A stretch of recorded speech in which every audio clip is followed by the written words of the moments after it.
know something, Granny? I feel sorry for Mr. Drysdale. Well, that poor man might as well be single with his wife gone all the time. He's a lost soul, Jed. I was glad you invited him over for supper last night. But even my cooking didn't cheer him up. Yeah, I noticed he hardly touched his plate of grits and possum belly. Even when I spooned on some gopher gravy. He didn't perk up till after supper and Pearl started playing and singing. Don't tell me he liked Pearl's bellering. That wasn't bellering, it was yodeling. Well, it curdled the milk clean out to the kitchen. Oh, I've thrown shoes at tomcats that made prettier music than Pearl. I sure wish you two women would get along together. We ain't gonna get along together till she learns to stay out of my kitchen. I bet she's in there right now, sticking her long nose into my pots and pans. By D! She is. Now, Granny, you just cool down. Elly May, Jethro, what in the world have you been doing? Playing ball with some fellas down in the pasture. What's that thing? Well, this here's what you call a football helmet. Elly May, I'm pretty near positive that a ball gown ain't for playing ball in. Well, the fellas seem to like it, didn't they, Jethro? They sure do, Uncle Jed. They's waiting for us right now to get some money to buy a new football. What happened to that one? Well, Jethro was going to throw me a pass, But I grabbed it too hard, and it busted. I ain't gonna give you the money for another one. Oh, heck. Well, that's all right, Jethro. Remember, they said they'd be just as glad to play with us without a football. Come on.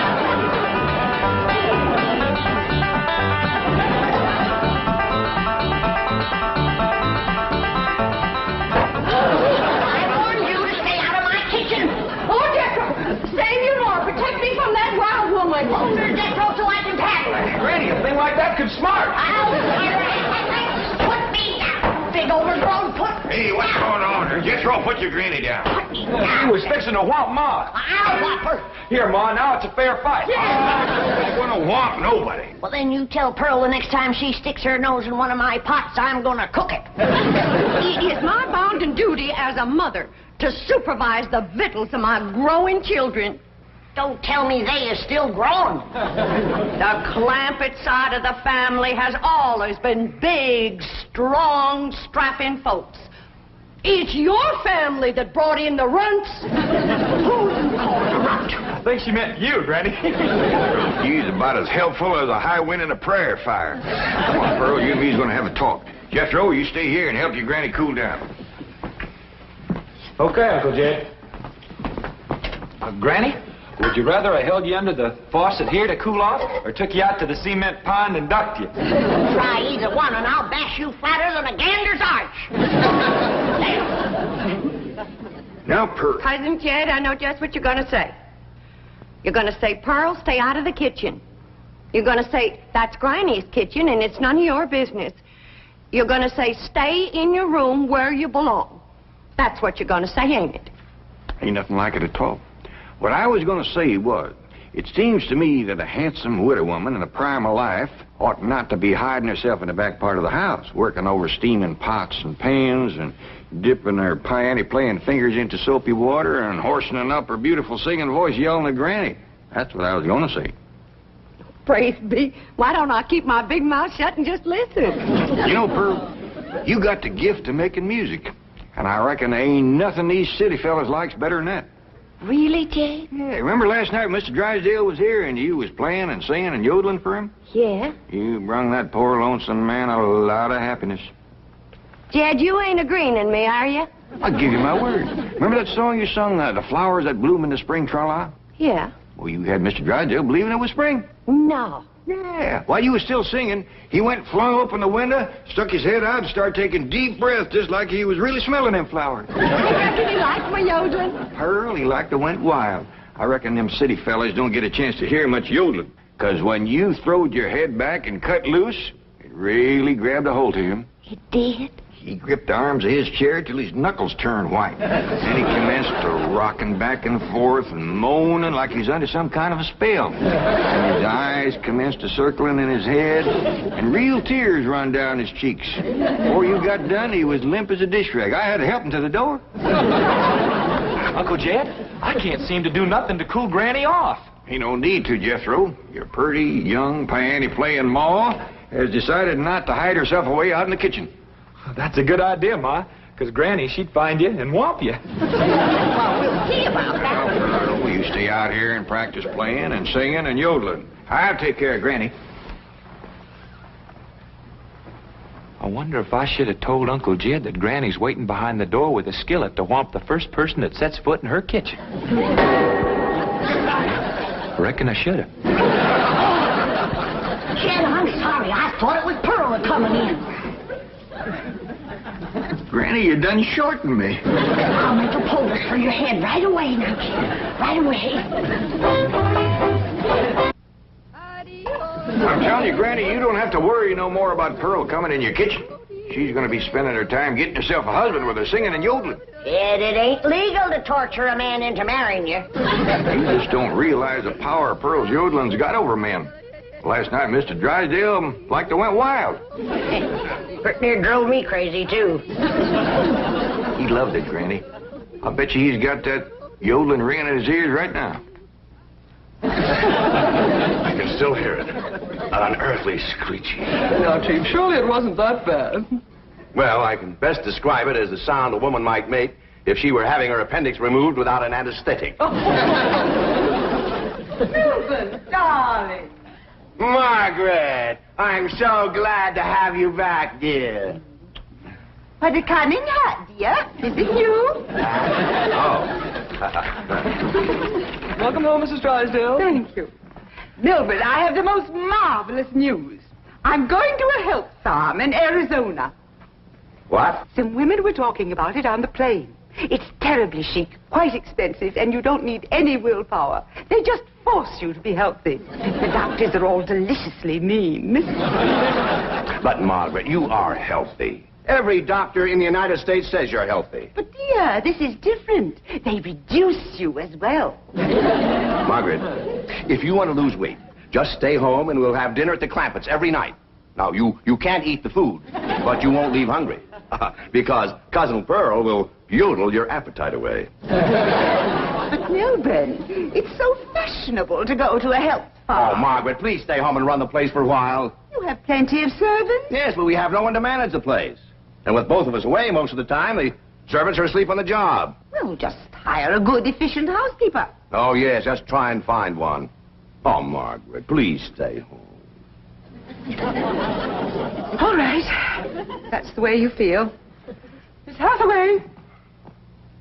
I'll stay home, just as you wish. That's my darling. Yes, Mrs. Drysdale? Telephone the pharmacy and have all my prescriptions refilled.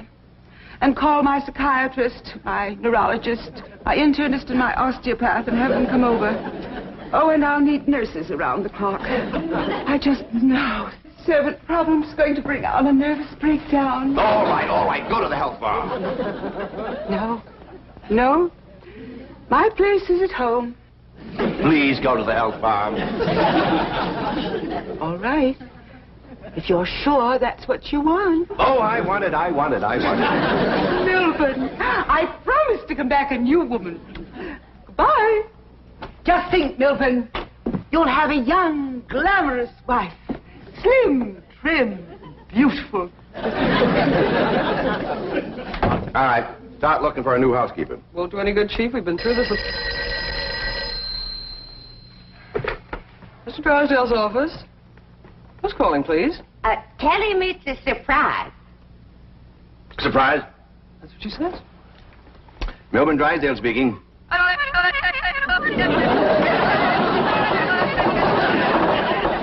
What in the world is that?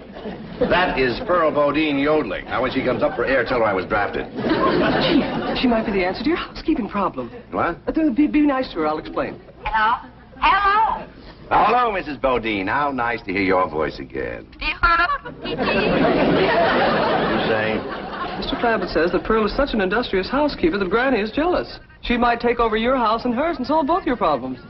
What about that yodeling? I won't be there. And I defy any servants to sleep on the job with Pearl around. Hello? Hello, Mrs. Bodine. I wonder if I might come over and talk to you for a while. What, talk to me? Well, what about? Well, I think you may be just the woman I've been looking for. Yeah. You take over the running of my house? Well, yes. Come right ahead. Can we say 3 o'clock? Let's say 2.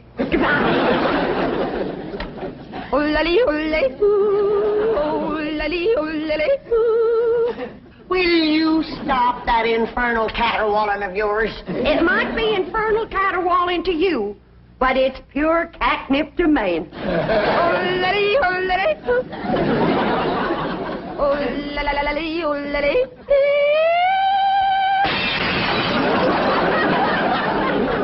Now, looky there. I hit such a perfect note, it busted the glass. It wasn't your voice that busted the glass. It was your face. We'll see who gets the last laugh when my sweetie comes. What, sweetie? That's for me to know and you to find out.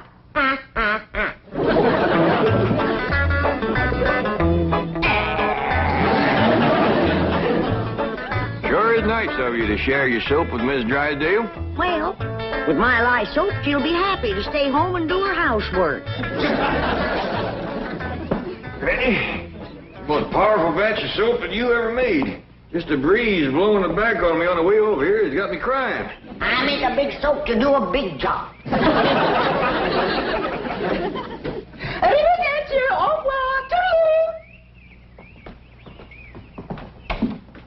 Howdy, Miss Drysdale. Hello. Goodbye. Where are you going? Melbourne is sending me to a help farm. Martin, I'll be loaded. Yes, ma'am. Well, let's fly. Just a minute, Miss Drysdale. Granny and me brung you something. Yeah, honey. Take a good whiff of this. How nice of you. Tell the gardener to spade it in around the rose bushes. Toodaloo. Oh, just a minute, ma'am. Granny and me'd like to talk to you. I haven't time. The sooner I go, the sooner Melbourne will have his new wife. Did you say new wife? Completely new. Young, glamorous, slim, trim, and beautiful. Oh, Martin, did we pack my medicine? 16 bottles, Mrs. Drysdale. Good. Drive on. Toodaloo.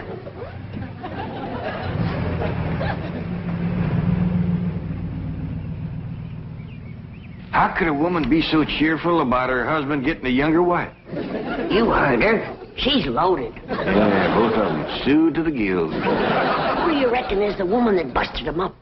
Hard to tell, Granny. There's so many young, beautiful women out here. Yeah, probably one of them glamorous movie stars.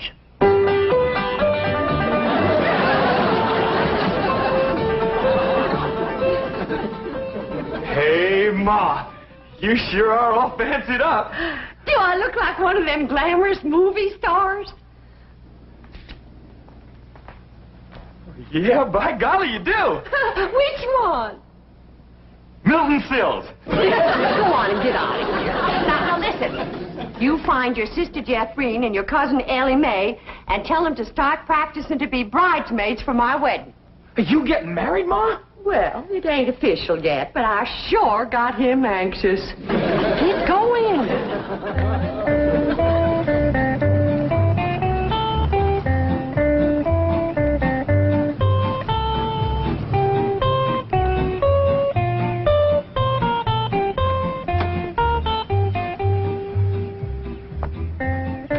Pick me up in about 15 minutes.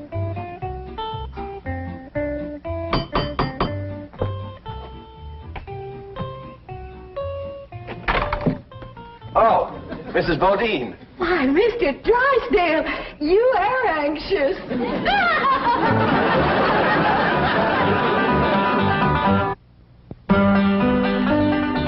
If I'd had a little more notice, I'd have baked your sweet potato pie. It's one of my specials. Oh. Won't you sit down? Thank you. Here, I'll take your hat. Yes, sir, I just love to cook, and I love to sew, and I love to keep house.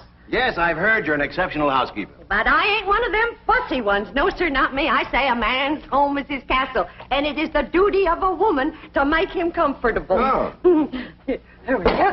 Yes, a man works hard all day. And when he gets home, he has a right to enjoy himself. Take off his shoes and relax. And listen to some soothing music to calm his jangled nerves. Please, Mrs. Bodine, not like that. Mr. Drysdale, I've got to ask you to keep a grip on yourself. We're all alone in the house. If you want me to keep a grip on myself, I must ask you not to play or sing or yodel. I understand. Kind of makes you go all to pieces. Yes, it does. Well, come on back, and you sit down. Why, Mr. Drysdale, you're perspiring. Why, you got to get relaxed. Well, please. A man can't say what's on his mind unless he's resting easy.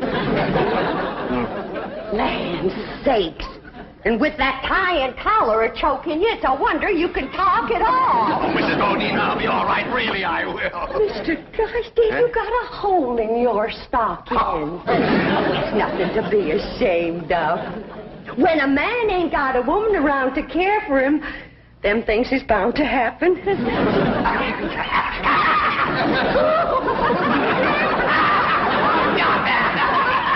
declare, Mr. Drysdale, you're ticklish. Now, look, I'm gonna let you sit easy, and I'm gonna darn that up before you know it. Oh, Mrs. Bodine, no, really, I can manage. No, I ain't taking orders yet. No, please, give me back my sock. Give me my I know how to handle you.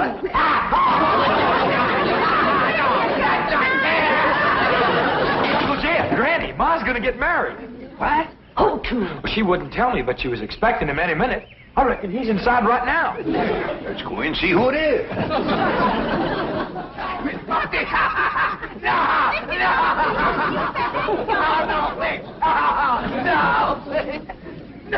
No, Mr. Buffy! Mr. Drysdale. I reckon Pearl is a young, beautiful woman that busted up his marriage. What? It's been her singing and yodeling that drove him to it. Mr. Drysdale. Mr. Clampett, it was just, your cousin and I were... Oh, no, we weren't. Jethro, leave the room. Leave the house. Did you have to come back right now? We was just going great. Pearl, what's the matter with you? Man crazy, always was. Mr. Drysdale, get yourself decent. I'll be back to talk to you.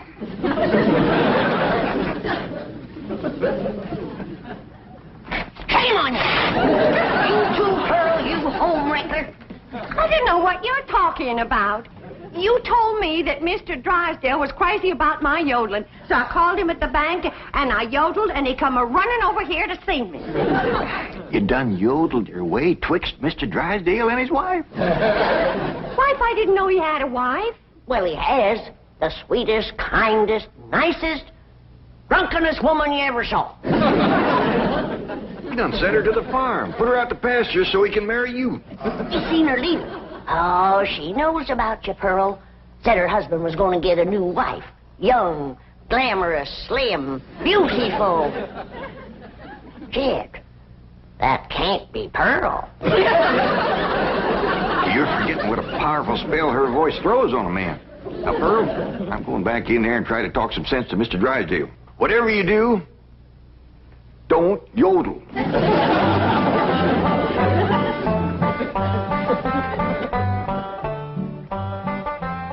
Oh, Mr. Clampett, I'm terribly embarrassed about the picture we must have presented when you came in, but I assure you I wasn't at fault. Yes, your cousin Pearl is one of the most... Yeah, my cousin Pearl admitted that she called you on the telephone and stirred you up. But she didn't know you were going to send your wife away to make room for her. Oh, but I didn't. In the first place, my wife is never home. Second place, if she does come home, there's still plenty of room for both of them. Mr. Drysdale, I hear tell that you folks out here behaves mighty different than we's used to. I know you're carrying a heavy load on account of your wife. But I just can't let my cousin Pearl get mixed up in any kind of goings-on like that. Well, then, if I can't have Pearl, can I have Granny?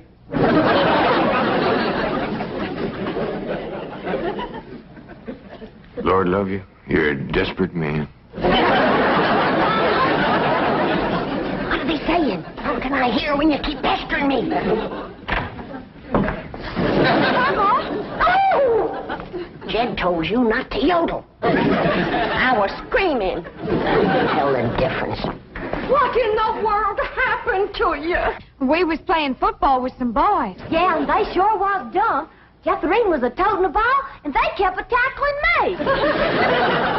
Go get cleaned up, both of you. But Jethro says you want us to be bridesmaids at your wedding.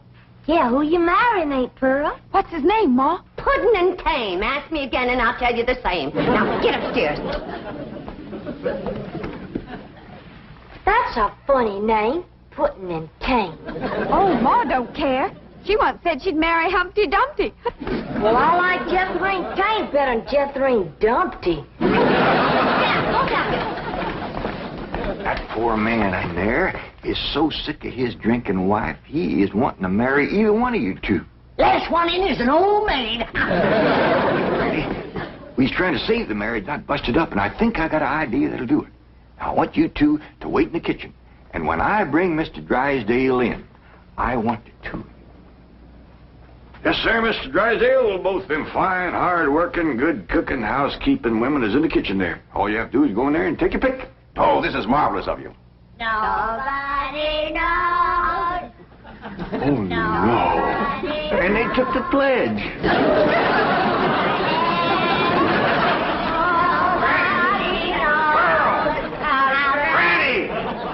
Well, look who's here. It's old Jed himself. And there's Bobby, baby. You fellas want to dance? Come on, let's have a little dance. Come on now. You can't dance with her. Why not? It's all downhill. Take your pick now, Mr. Drysdale, while I can still walk over to your house. Oh, he's gonna pick me. Ain't you, sweetie Milby? Oh, no, he ain't. He's gonna take me, ain't you? He gets your banker grabbing hands off of him. Will you shove it, fella? Will you shove it, huh? I'll show you. Shove it there.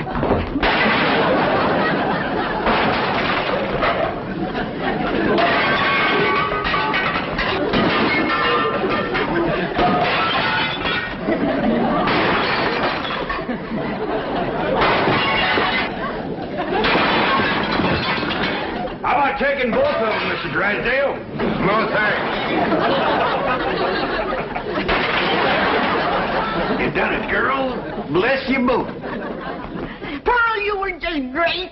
So with you, Granny, darling. Together, you saved that man's home and you saved his marriage. Now, don't it give you a good feeling? Yeah. Well, I'm kind of winded. I think I'll go upstairs and rest. Call me when lunch is ready, Granny. Oh, now, just a minute, Pearl, honey. We got a lot of mess to clean up here. Granny, darling, you give me strict orders to stay out of your kitchen. Remember?